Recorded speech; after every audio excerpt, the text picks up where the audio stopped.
Hello, and welcome to Studio 415. On today's show, you will see how a mother who lost her daughter is trying to lower teen overdoses. You'll see the largest all-pinball arcade in the state of Indiana, and you'll see how volunteers handed out tons of free food to the families in need. All of that and more coming up next.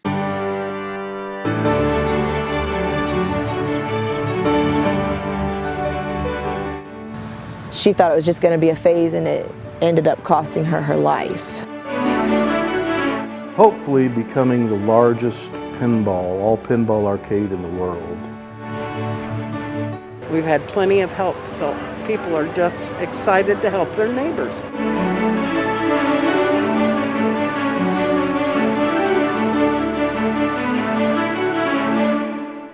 Welcome to Studio 415. I'm Evan Bushman.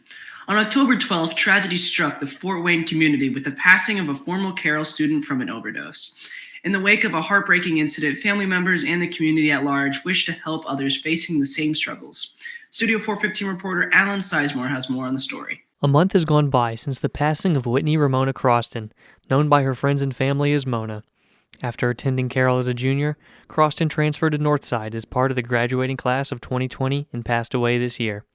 Shortly after her passing, many gathered to celebrate her life with lantern releases, balloon releases, and prayer. Stacy Croston, Mona's mother, believes tragedies like hers occur because teenagers don't see addiction as a big deal. And I think as a teenager, she thought it was just a kid being a kid snorting something up her nose, and it's not. So I don't think she took it serious enough. So for her, she thought it was just going to be a phase, and it ended up costing her her life. Croston has started the campaign called For the One in honor of Mona, hoping to help others in a similar situation. By sharing her story, she wishes to shed light on the topic of teen addiction. For the One is the campaign for the one who still wants help, for the one we can still reach, for the one person that's out there that we still have a chance to get feeling healthy again. Maybe it's for the one that you love. Maybe it's for your addict. Maybe it's for the one you love. But if we can even save one, then Mona's death wasn't in vain. To achieve this goal, Croston advocates for addicts and people who are in contact with addicts to seek assistance. Croston believes the absence of proper help is what cost her daughter's life. I want people to feel like they can come and get the help that they need so we can start them on their track to being healthy again, to feeling like themselves again. For those seeking help, Fort Wayne is home to multiple state-of-the-art rehabilitation centers, staffed with both clinical and psychiatric professionals experienced in a wide array of addiction issues. One of these places is Lucina Treatment Center, located off Washington Road by Highway 24. Like most rehabilitation centers, they do not admit minors due to medication restrictions, but otherwise, their clientele consists of people from all walks of life. Dr. Andrew Roberts, who runs the clinic, says that anyone could develop an addiction.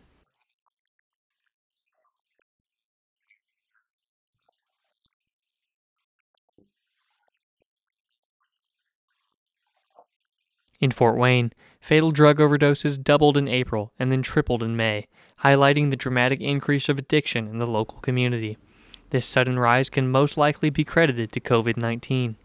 Lockdowns and the financial stress put on people and families gave way to drug abuse and more often relapses from previous or recovering addicts.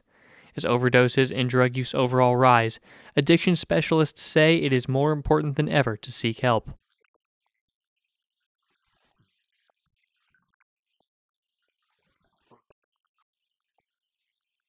Coming out about a drug addiction does not mean getting in trouble with the law, as doctor-patient confidentiality prevents the submission of medical records and drug tests to the police without proper cause. If a rehabilitation center does not cater towards the needs of yourself or someone you know, the National Helpline for Substance Abuse, 1-800-662-HELP, is available 24 hours, 7 days a week. Any questions as well as immediate help will be provided here. For Studio 415, I'm Alan Sizemore. The Huntertown area offers many activities and sites to explore, whether that be ice cream shops or parks. In my story, I visited Wizards World, the 10th largest pinball arcade in the world, to see what they have in store. Pinball is seen by most people as just an arcade game, but for others, it's seen as a lifestyle. Located in Huntertown, Wizards World Pinball Arcade opened its doors on December 17, 2017. The arcade began with just over 27 machines and immediately became the largest pinball arcade in Indiana. The owner and creator of Wizards World, Mike Burgess, also known as the Wizard, has always had a love for pinball in his life. Since I was knee-high, I'd go to the laundromat with my mom and I'd scrape up some quarters and I'd play pinball while she was washing the clothes. And one of the first machines I bought was the title that was at that laundromat most of the time when I was a kid growing up. Burgess describes the pinball community as a small town where everyone around the country knows each other and trade machines. Through this, Wizards World was able to obtain a number of unique and rare machines dating from the 1960s and beyond. We have Bonsai Run.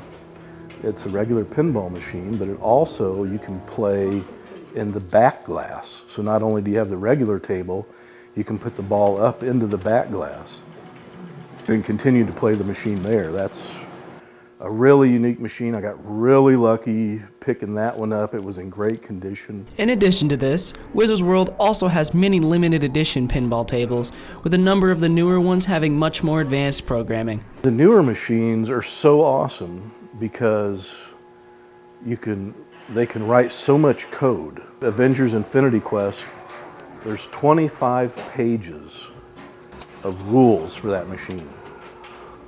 And in the old days, you'd have 2 3x5 note cards on the top of a pinball machine that would tell you how to play it. Although these rules may seem overwhelming, Burgess reassures that once you start playing, it's easy to get the hang of it. With an already sizable collection of pinball tables, the arcade began by holding pinball tournaments every month, but as time progressed, it became a weekly tournament. These tournaments work by randomly matching groups of 4 players per machine as they play best out of 3 matches in elimination. After a number of eliminations, the winners of each set move up the bracket. As for championships, the International Flipper Pinball Association holds statewide championships every year. In the previous 2 years, there have been 2 state champions, both from Wizards World and from Fort Wayne. Wizard World holds 2 of the top women that play in the world, as well as Carroll freshman Lauren Hockemeyer in the top 100 youth pinball players in the world. Besides competitions, Wizards World is open every day, where it houses drinks and snacks for people to come in and play and have a bite to eat. Throughout Wizards World history, Burgess is surprised to see the age groups that come into Wizards World, from children to older adults. Man, we've got them up in the 80s that come in. We've got a handful that are that old. The young group, with the young kids, is what really surprised me. Because you guys are all hooked on video games and you don't have to leave the house, but once they get in here and play these machines, they're hooked. As Wizards World continues to be prevalent in the community, the arcade also plans for expansion. Currently, with 80 machines, the renovation will make room for over 200.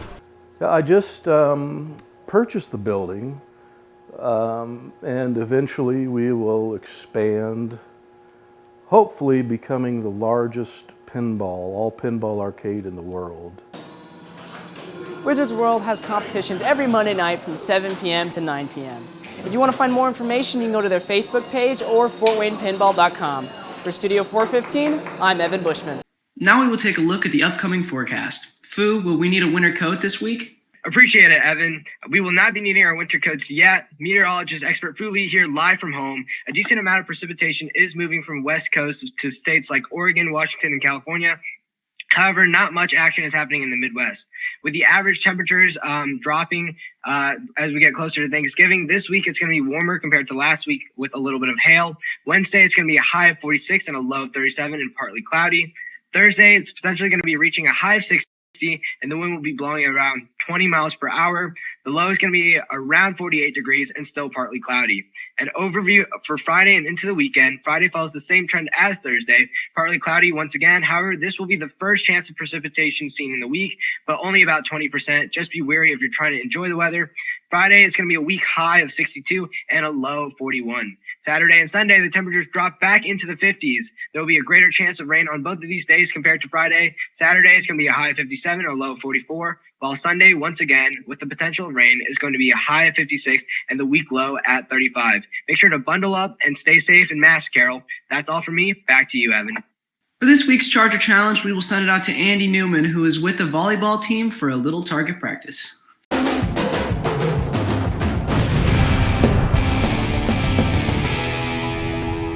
Hello, welcome to Season 3, Week 10 of the Charger Challenge. I'm your host, Andy Newman, and today we're going to have 3 contestants from the girls volleyball team doing a hitting accuracy challenge, all to win Studio 415 Cup 3.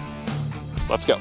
I'm Hadley Powers, and I went to Huntertown Elementary School, and I'm gonna win because if Notre Dame can beat Clemson, then I can beat this challenge. Hi, my name is Gabby Fish. I went to Sierra Canyon Elementary School, and I'm gonna win because IU beat Michigan. I'm Ellie Fry. I went to Carroll Elementary, and I'm gonna win because I'm the tallest. All right, guys, you have 5 chances to hit the ball and hit one of the trash cans. If you hit it, it's 1 point. If you get it in, it's 2. You guys ready? Let's do this thing. All right, Hadley is up first here. Let's see where she goes. Ooh, far. That is not good. No hit there. All right, Gabby Fish up. Let's see where she goes. Ooh, a little tap. Ooh, and it hit the trash can. That is 1 point for Gabby. Ellie Fry up. Let's see which one she picks. Ooh, she goes for the far one. That is way off. Hadley up again. Little tap, and no for Hadley. Gabby Fish up once again. Oh, just over. Going for the shorter one. Oop, and another hit. Ellie and Gabby with 1. Hadley, another miss. Gabby up once again. Another miss for her. Ellie up. Ooh, a spike. That does not hit it. Hadley up once again. Oh, finally she has a hit. Gabby up. Nowhere close. Come on, Gabby. Ellie Fry up once again. Oh, that is a hit. That is 2 for Ellie. Hadley up once again. Oh, she went for the far one. That's a really difficult one. No points for her. Ooh, that is a tip in for Gabby. Nice one for Gabby. Ellie Fry up again. Ooh, and that's a hit for her. We are tied, Ellie and Gabby. We are going into sudden death. All right, they have to hit or get it in on the far one here. Close for Gabby. That's a no. Ellie up once again. Let's see if she can hit it. No! All right. Gabby up with her final try. Let's see if she can hit it. Nowhere close. And Ellie, let's see if she wins this challenge. And she does. Spiking the trash can. Ellie has won this thing. After the challenge, your winner is Ellie Fry. Ellie, how do you feel? Pretty good. Other guys, how do you feel? Gabby, you pretty much just lost this. IU still is amazing. What about you, Hadley? I mean, I thought I was gonna lose, but Notre Dame still has my heart. Notre Dame did take dubs. All right, I'm going to try this thing. Here, hold on, take it. Let's go, Taya. Oh. Yeah, try me. Yeah! Yeah! I actually did it! I'm not terrible. Charger Challenge. Woo!